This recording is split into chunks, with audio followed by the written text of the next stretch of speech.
ये कहानी है मनी हाइस्ट से मिलती जुलती। अच्छा चलो थोड़ी सी सिमिलर है।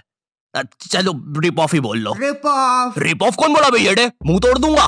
खैर ये कहानी है पंकज की, एक मामूली जेब कतरा।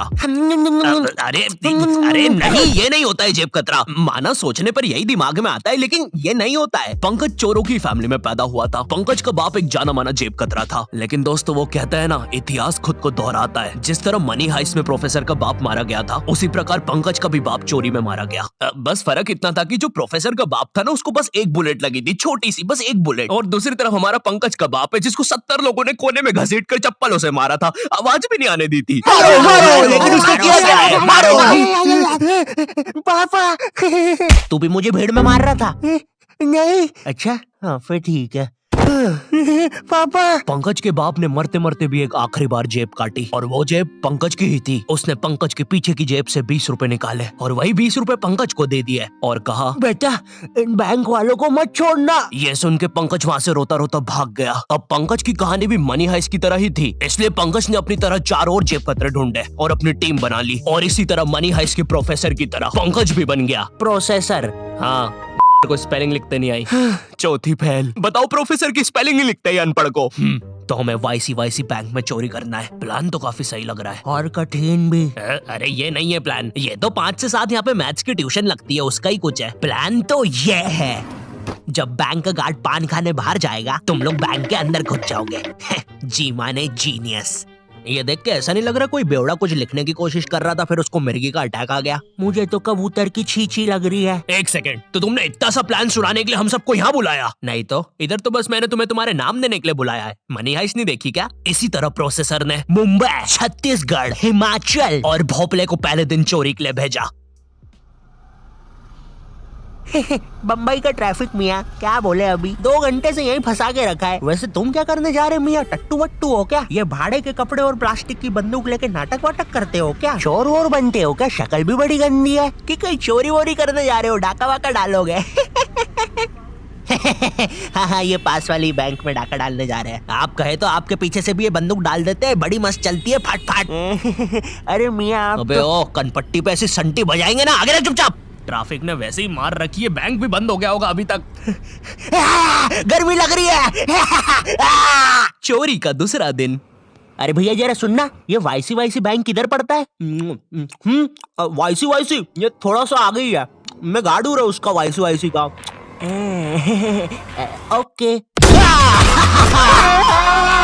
धूम मचा ले, धूम मचा ले। छी, धूम मचा ले। कितने गंदे डायलॉग्स दिए यार तुम्हें। अबे उसमें मेरी क्या गलती है? जो स्क्रिप्ट राइटर ने लिखा है वही पढ़ रहा हूँ मैं भी। ओह हेलो मिस्टर, मैंने ना आज तक कभी चोरी नहीं करी है और बैंक में तो बिल्कुल डाका नहीं डाला है, तो मुझे कैसे पता होगा कि एक चोर चोरी के समय क्या डायलॉग मारता है? लिख दिया धूम मचा ले। और तुम्हें चोरी नहीं करना क्या? अरे हाँ अभी याद आया। चल मैनेजर फटाक से सारे पैसे डाल इसमें। क्या क्या? अबे ये कौन सा तरीका है बे डरने का? मुंबई पुलिस आ गई है, हमें जल्दी करना होगा। भोपाल और छत्तीसगढ़ तुम तिजोरी तोड़ो और हम लोग इन्हें हॉस्टेज लेते हैं। सर अंदर घुसे तो हॉस्टेजेस को खतरा है, इसलिए उन्हें बाहर ही बुलाना पड़ेगा। हम लोग के स्नाइपर्स भी रेडी हो गए हैं। अरे तो ये इतनी ऊपर चढ़ के क्यों बैठा हुआ है? बैंक तो एक ही माले का है। नहीं सर, वो अपना नहीं है। अरे तो अपना वाला किधर है? अपना वाला तो वो है। ये कैसे चलती है? अरे रुकना शेमड़े। लगी रहा है। देख हमें तिजोरी का पासवर्ड नहीं पता है और यहाँ पे कोई क्लू भी नहीं है जिससे हमें पता चले, तो अब काम आएगा हमारा दिमाग। खुल जा। हे ईश्वर, हमारी प्रार्थना सुने, इस तिजोरी को खोल दे। छू। छुप जा, फटेगा अभी।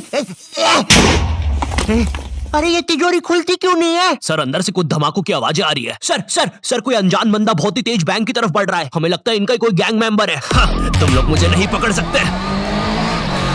यार हम कितने नल्ले पुलिस वाले हैं। ये बंदा स्कूटी पे हमसे तेज जा रहा है। इस पल का मुझे बहुत पहले से इंतजार था। मैं इसी के लिए पैदा हुआ हूँ। टोक्यो, तुम टोक्यो हो ना? मनी हाइस्ट में वो ऐसी एंट्री लेती है। टोक्यो? अरे मैं तरुण हूँ रे, डिलीवरी बॉय, खाना लेके आया हूँ। तुम में से प्रोसेसर कौन है? अरे बाप रे, लगता है मैंने खाना मंगवाते समय बैंक का ही एड्रेस डाल दिया था। सर बंदा निशाने पर है, मार दो। ये तो काफी अच्छा दिख रहा है। अरे यार अब इसमें केचप कौन सा है और खून कौन सा है वो कैसे पता चलेगा? ये तिजोरी कैसे खोले? एक सेकंड, हम तो बैंक में ही है, तो तिजोरी खोलने से अच्छा हम पूरा पैसा प्रोसेसर के अकाउंट में डाल देते हैं ना। अरे बाप रे, कैसे सोचा मैंने ये? कहीं मैं भगवान तो नहीं बन रहा हूँ? ए नहीं नहीं नहीं नहीं, ऐसा मत करना। चुप रहो, प्रोसेसर चोरी वोरी करना आती नहीं है। इसकी ताऊ की आग भागना पड़ेगा। प्रिय मित्रों, यहाँ पे ताऊ की आंख इसलिए कहा गया क्योंकि हम वैसी लैंग्वेज यूज नहीं कर सकते। ये वीडियो इतनी वेज और हरी भरी है कि आप इसको सलाद समझ के खा भी सकते हैं। धन्यवाद। बैंक से एक बहुत बड़ा अमाउंट एक लोकेशन पे गया है, चलना पड़ेगा। भोपाल के ज्यादा दिमाग चलाने की वजह से अब प्रोसेसर के पीछे भी पुलिस पड़ गई थी। अब प्रोसेसर पास भी भागने के लिए कोई जगह नहीं थी, इसलिए जब रात में सब सो रहे थे प्रोसेसर भी बैंक के अंदर घुस पड़ा। न्यूज, बैंक के अंदर से चोरों के ना बाहर आने पर आज कमिश्नर खुद अंदर उनसे डील करने जाएंगे। अब देखते हैं ये वायरल वीडियो जिसमें यह हिरन लोगों के घर में झांक रहा है। कमिश्नर बैंक से बाहर निकलता है 5 लाशों के साथ, बिल्कुल मनी हाइस्ट की तरह ही, लेकिन एक छोटे से ट्विस्ट के साथ। उन लाशों में बस प्रोसेसर ही जिंदा था। तुम लोग रेडी रहना, हम लोग कल चोरी करने जाएंगे। बकरे रेडी हो गए हैं। मुझे नहीं पता था तुम इतने चालाक हो, मुझे भी नहीं पता था कि तुम इतनी गंदी एक्टिंग करते हो। ये प्लान अल्टीमेटली कमिश्नर और प्रोसेसर का ही था। वो 4 चोर बेचारे तो शुरुआत से बकरे ही थे। कमिश्नर और प्रोसेसर आपस में पैसा बांटते हैं और आखिरी में प्रोसेसर कमिश्नर की जेब काट के भाग जाता है। क्योंकि एक जेब कतरे को कितना ही पैसा दे दो, वो एक जेब कतरा ही रहेगा। तो ये थी प्रोसेसर की कहानी। लेकिन असली मनी हाइस्ट देख रहे हैं तो अभी जाओ नेटफ्लिक्स पर और जाके देख लो। अब मैं भी चलता हूँ, चाओ।